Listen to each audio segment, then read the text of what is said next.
Oh, this is a really bad intro, Laura, but I thought about this last night. I want to do a Cobell impression. Mark, I made you the head of MDR, not Irving. Anyway. Is that a Severance reference? Thank you. Hi, I'm Avery, and I've talked about my Cher impression before, and it's still great. That's your intro today? Mm-hmm. So I'm Tony, and I can't sing very many songs, but my daughter had a concert, and it turns out my voice is built for Elvis. I can do Elvis songs, even though I don't know Elvis. So I just learned that this time. So maybe one of these days I'll know an Elvis song, and I can belt it out on here or something. I don't know. And we love things that are red. Today we have Patti with us. Hi, Patti. Hi. Patti does not want to be here. Not at all. But I'm so excited. Okay. So what is the red thing that you have for us today? My red thing is my pasta sauce. I am so excited. So I just one thing. So your recipe, top secret. Top secret. Yes. Yeah. Since I was 12. Since you were 12? Yes. So how did you did you develop your pasta sauce recipe, or how did that come to be? No, when I was about 12, being a good Catholic Italian family, my mom pulled me aside and said, "You're now going to learn how to make sauce." Yes. And I know some people call it sauce or some people call it gravy, but in our family, we always called it sauce. Mm-hmm. And I remember leaning over a counter and watching her just throwing in ingredients, and she wasn't measuring anything. And then she realized she wasn't measuring anything. So the next time we made sauce every Sunday. I love every that. Sunday morning. Yes. And then it cooked all day long, and we went to church, and then we had our big meal. She then had all the measuring spoons, so as she was taking ingredients out of the jar, she would be throwing it into like different measuring instruments, and then I was writing down. So the recipe is in my handwriting. I can still see this little piece of paper that I had for our sauce and our meatballs. So it wasn't written down until you wrote it down? Never until I wrote it down. Yeah. That's so cool. Yeah. So was that a recipe that's been handed down? Yes. Ooh. So my sisters, the recipe always sat in a bowl on our counter with some other recipes. And whenever it was time for sauce, I made sauce for years. And then when my sisters were a little older, they started making the sauce, but theirs was never as good as mine. So my mother always said, "You're not making sauce anymore." So even to this day, my sisters and my brother will say, "I don't know what it is. We've used the same recipe, but yours always tastes so much better." And they love my meatballs. Oh my gosh. Well, and I know because I've heard there's either like a potluck or signed up, but there was one thing where Paige has talked about you donated a lasagna or something. Yes, for Christmas. We did a Christmas exchange here at Red Dot. Oh my and gosh. So she picked the gift that I said, your Christmas gift is homemade lasagna and meatballs. And she happened to get that gift. So that's what I did. And I need that in my life. Yeah. That sounds amazing. If we had a stove here and an oven, I would probably cook here, but don't even tease. I was like, how do we get a stove in here? That would be the most amazing. So how long does your tomato sauce cook? Or sauce? I usually cook it probably for about 4 or 5 hours. So I bring it to a boil, and then you put it on low, and I just watch it throughout the day. Yeah. And, then when it's done. Sometimes, it's maybe 4 hours. Sometimes it's a little longer. You just How do you know? You got to taste it along the way. You're like, you got to taste it. Oh my, yeah. Can I pause a little bit? Because it seems like a really cool, so as a lifelong minister, so you have a different background than most people here. You come from New York. Yes, I'm born and raised in Buffalo, New York. So maybe just build that scene a little bit. What does the kitchen smell like? What is the house like? What's, because there's a lot of things I think that maybe you know what that looks like, but maybe we don't. I'm not Italian, and I didn't grow up in New York, and so just build that scene out a little bit. What is that kitchen look and smell and feel like a little bit? My mom is a real stickler for cleanliness, so she That was always tracks. somebody Yes, makes that sense. didn't have a lot of knickknacks or canisters on the counter. So everything was pretty clean. And it was always, when you're cooking, we always had to be in a pretty clean environment. So that was just kind of growing up. She just liked a very clean, orderly kitchen, not only because it pleased her, but it was a good place to create meals. And I don't know, that's just kind of how it was. Yeah. Is there music there? Is it singing? Is there sometimes quiet? It was, no, sometimes it was music. Sometimes it was just a lot of talking. Just a lot of, what did you do today, or what we're going to do later on in the day, or did you get your homework done? It was just all very family oriented.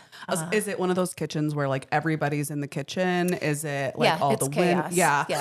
It's chaos. The heart of the home. Yeah, and somebody screaming in the back room, where's this, where's that? And yeah. I love that. Just very loud. It was always loud.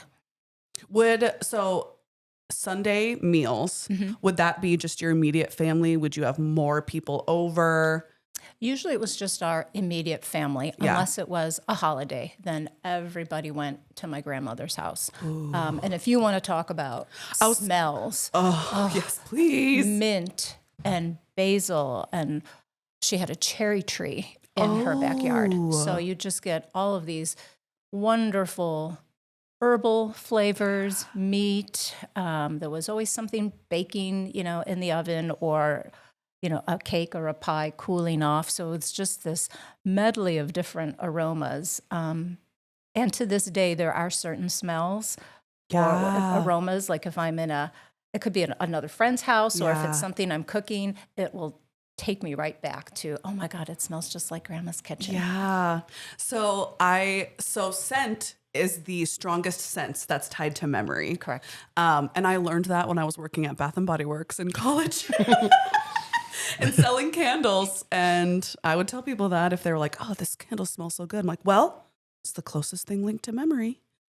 And we were talking earlier about how food is such a conduit for building community and building relationships. And yeah, I can see that with you a lot, actually, how food is a service and food is a love language.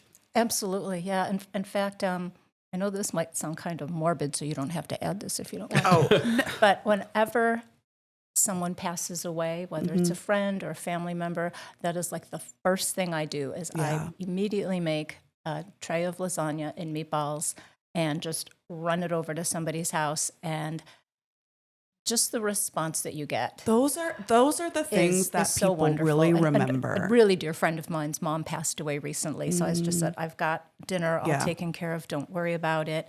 And, it was just, there really is truth to the word comfort food. Yes. And it was just so meaningful for her, but it meant so much to me. Yeah.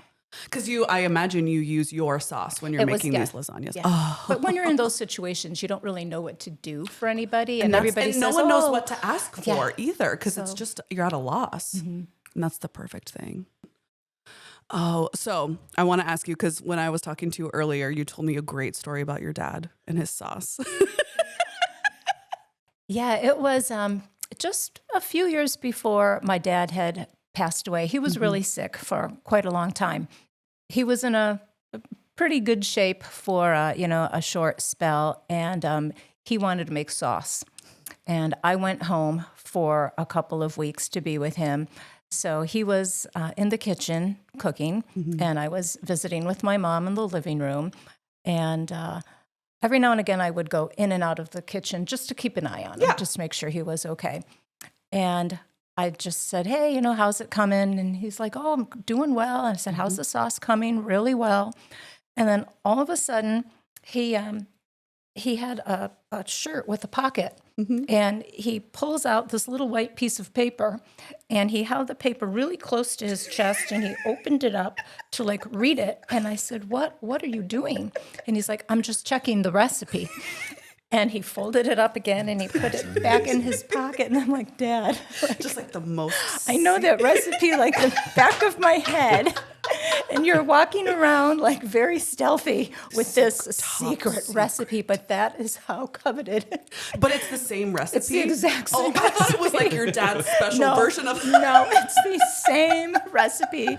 And that crummy little piece of paper that he literally like had folded in just like the size of a matchbox, I swear, or a matchbook. And he just unfolded and he kept it real close, opened it just enough so he could read it, and closed it back up and shoved it in his pocket. And I went and I said, he's in there like slithering around the kitchen with this recipe. And she's like, just let him do his thing. He thinks like this is the new recipe. I love that. So it was really cute. So I his just dying loved day, that. you know, And it's the pride in Absolutely. the sauce, and like, this is mine. This is ours. Yeah. Oh yeah, of course. But how was it? It was delicious. Of course it was. It was great. Any general tips for making a good sauce? Low heat, a long time, Yeah, give it time. and just every now and again, give it a little taste. You know, you got to doctor it up, maybe here or there, and a lot of it is your tomatoes. Last year I grew tomatoes on my porch, and I'm done. You're like, Patty's like, no, but I did. I was like, I think I can do it, and I did do it. See, I think of little critters going up on your porch. Oh, see, yeah, I think I'm too high for any real critters, and very landlocked by a lot of concrete. So I'm not trying to get the whole recipe here, but I've always heard a little sugar. Sometimes, yes, a little sugar helps cut the acid. Yes, my grandpa, he would have like a thick tomato slice for breakfast and like sprinkle sugar on it. Or it was like part of the side and it was from the garden. And so anything with a little bit of tomato in it, he'd always put sugar. And to this day, I still put sugar in my chili. Even though I like it spicy, I still put a little sugar in there because if it had tomatoes in it, he was adding sugar. My roommate in college, her mom made really good sauce, totally different than mine, very sweet. Okay. So I really did like it. Yeah. So she put a lot of sugar in hers where it was, you know, every family's got their own little. Right. And that's fun to then like go and try. Yeah. And it's like, I like that one, but it's different. But mine's the best. Yeah. Is that a regional thing, like depending on the part of Italy you came from, or that's just like, no, that's just family preference? It's probably both. Yeah. I just want to eat it. Parting tomato thoughts. I know. I want to eat it. Need a stove. Well, what's your here. favorite red sauce meal then? Is it lasagna? Lasagna, yes. Yeah. Yes. Because then you get a whole other thing with what's the meat then in your lasagna? Are you doing? I do meatballs. I was going to. I love Hold on, that. meatballs in the lasagna? No. On the side. Could you see that? That would be like crazy. bumpy lasagna. No. Is there meat in the lasagna though, or you do those as separate things? I do, I'll say a meatless lasagna. I just like lots of ricotta cheese and parm and mozzarella. So I have a very cheesy. That's And then your meat lasagna. sauce. what I want. That's what I want. You're saying it right now, and I'm like, yes. That's like my All perfect right, lasagna. Avery. Tell me I'll what I have to gotta make do, some Patty. Yeah. lasagna for everybody for lunch sometime. Yeah. Now I'm on a petition to like, let's get a stove in this office because. Because then it smells great. Thank you for listening to Things That Are Red. This has been a Red Dot Labs production. For more episodes and information, check out red.ad.com and be sure to follow Red Dot Branding and Marketing on Instagram, LinkedIn, Facebook, and YouTube. Thanks, y'all. Ciao, Bellas.